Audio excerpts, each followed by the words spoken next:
नई नई सास बनने जा रही लक्ष्मी को उसके रिश्तेदारों ने अच्छे से समझा दिया था। दीदी देखो, सास बनना आसान नहीं है। कहने को बहू आ जाती है, लेकिन सारे घर में हक ऐसे कर लेगी जैसे तुमने तो इतने साल से घर के लिए कुछ किया ही ना हो। और नहीं तो क्या, मेरी वाली ने तो घर का नक्शा ही चेंज करवा दिया था। कहती है खिड़की यहाँ नहीं वहाँ करो, दरवाजा इस दिशा से खोलो और न जाने क्या क्या। अरे बताओ, 20 साल से क्या मैं गलत खिड़की दरवाजे के साथ रह रही थी? तभी वहाँ बेटी आ जाती है। हाँ माँ, और पक्का भाभी आने के बाद तो मेरा हाल बुरा ही होना है। तुम हर बात पर मुझे इग्नोर करोगी। हे भगवान, इतना सब कुछ होता है बहू के आ जाने पर, मुझे तो पता ही नहीं था। अरे एक हमारा जमाना था। अरे हमारा जमाना तो भूल ही जाओ कि सास के हाथ में कमान होती थी और हम कठपुतली। जीवन भर कठपुतली ही रहना है, पहले सास की और अब बहू की। खैर, मुर्गे की अम्मा कब तक खैर मनाती। हो जाती है बेटी की शादी और घर आ जाती है प्यारी सी पल्लवी। माँ जी चाय लीजिए। सास जो कि पहले से डरी हुई थी, हाँ हाँ लाओ लाओ, लेकिन चाय पीती ही थू, अरे इसमें किरकिरा सा क्या है, चाय में चीनी तो है ही नहीं। माँ जी वो ये बता रहे थे कि आपको शुगर की बीमारी है, तो मैंने चीनी की जगह गुड़ का पाउडर डाला है, वो शुगर के लिए ठीक रहेगा। सास गुस्से से लाल हो जाती है। अरे नहीं नहीं, मैंने जीवन भर चीनी की ही चाय पी है, तो मैं तो चीनी वाली ही चाय पीऊंगी। तुम आई और मैं नियम बदल दूं? ऐसी सास नहीं हूं मैं, समझी? पल्लवी को समझ में नहीं आता कि सास को हो क्या गया है। अरे माँ जी हुआ क्या है, आप तो भड़क गई। तभी वहां ननद आ जाती है। तो आप काम ही ऐसा कर रही हैं ना भाभी? अरे भाई मैंने क्या किया, शुगर के पेशेंट को चीनी नहीं पीनी चाहिए तो मैंने चाय में चीनी नहीं डाली। इसमें मुझे तो नहीं लगता कि मैंने कुछ गलत किया। भाभी पहली बात ये कि जबान चलाने की जरूरत नहीं है, क्योंकि हम लोगों को भी बोलना आता है। बाकी आपका क्या मतलब है कि हम लोग माँ का ख्याल नहीं रखते हैं? आपको ही सारी साइंस की नॉलेज है। पल्लवी समझ जाती है कि इन लोगों के दिमाग में बहू को लेकर धारणा गलत ही है, इसलिए वो बिना कुछ बोले वहां से चली जाती है।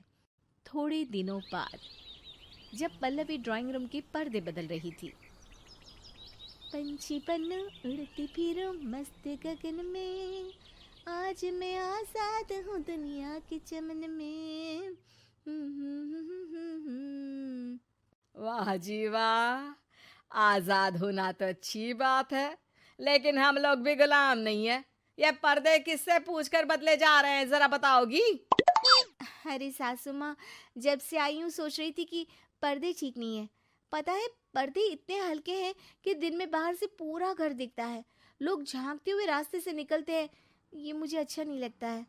अरे वाह जी वाह, 5 साल से तो ये पर्दा लगा है, तब तो लोगों ने झांका नहीं। आज तुम आई हो तो लोग घर में झांकने लग गए, क्यों? अरे भाभी, आपको ये तो नहीं लगता कि आप हीरोइन जैसी दिखती हो या इतनी सुंदर हो कि लोग आपको झांक झांक कर देखते रहें? मैं भी रहती हूँ इस घर में, लेकिन मजाल है। पल्लवी सर पर हाथ रख लेती है, पर्दे लगाकर पुराने पर्दों को हटा देती है और निकल जाती है। देखा माँ, इसे कहते हैं मनमर्जी। आपने मना किया, फिर भी भाभी ने पर्दे हटा ही दिए। ठीक है बेटा, शुक्र करना पर्दे ही हटाए हैं। अरे कहीं किसी दिन ये हमें ही ना हटा दे। ऐसे कैसे हटा देंगी, हम क्या पर्दे हैं? दिन बीतते हैं और एक दिन सास और ननद वॉक पर निकली होती है कि पड़ोसन, क्या बात है, आजकल तो आप लोगों की कोई खोज खबर ही नहीं है। तरस गए हम लोग तो। अरे नहीं नहीं, बस घर पर ही रहते हैं पहले जैसे। पहले भी तो इतनी ही खोज खबर थी ना। अरे नहीं नहीं, पहले की बात और थी। और बताओ बेटा, बॉयफ्रेंड से चक्कर चल रहा है कि खत्म हो गया? पहले तो पर्दे से दिख जाता था कैसे तुम सारा दिन टेलीफोन पर लगी रहती थी, कभी शर्माती कभी रोती। अब तो पर्दे भी मोटे लगा लिए तो कुछ ठीक से दिखाई भी नहीं देता। हाँ? नहीं, मतलब कोई ना होता है इस उम्र में। और बताओ बहन जी, बेचारी बहू से तो पहले रोज तानेबाजी होती थी आपकी। रोज देखती थी कैसे उस पर आप दोनों मिलकर बरसा करती थी। अब ठीक है ना वो? चल बेटा, ये औरत तो पागल हो गई है। अरे पागल नहीं, आदत हो गई थी। जब मन उबा तो आपकी खिड़की से झांक लिया करती थी। अब कुछ दिखाई नहीं देता तो। सास और ननद घर आती है, जहां बहू पर्दों को बदलने के लिए खड़ी होती है। अरे ये क्या कर रही हो? आपने ही कहा था ना पर्दे बदल देना। अब उस दिन तो उतारे थे, सोचा धो कर लगाऊंगी। आज सूख गए हैं तो लगा देती हूँ। तभी ननद चिल्लाती है, अरे नहीं नहीं भाभी, ठीक है ये पर्दे रहने दो। वो पर्दे कम, सीसीटीवी ज्यादा थे पड़ोसियों के लिए। समझ में आ गया अब आपको? हाँ हाँ, आ गया। अब जरा चाय तो बना कर ला दे। पल्लवी सास को चाय लाकर जैसे ही देती है, चाय पीकर सास झूमने लगती है और जमीन पर गिर जाती है। हाय रे भाभी, क्या मिलाकर पिला दिया माँ को, वो तो गिर ही गई। तभी बेटा डॉक्टर लेकर आता है। चेकअप के बाद डॉक्टर कहते हैं, ओ माय गॉड, इनका तो शुगर लेवल बहुत बढ़ गया है। क्या ये चीनी खाती है?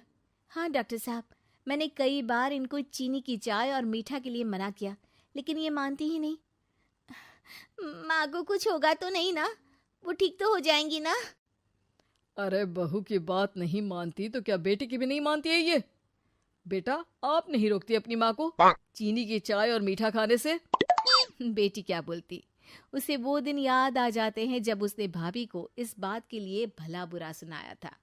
डॉक्टर के जाने के बाद, भाभी मुझे माफ कर दो, लोगों के कहने में आकर हम लोगों ने आपसे बहुत बुरा व्यवहार किया, जबकि ससुराल वालों को ये समझना चाहिए कि घर बहू का भी होता है।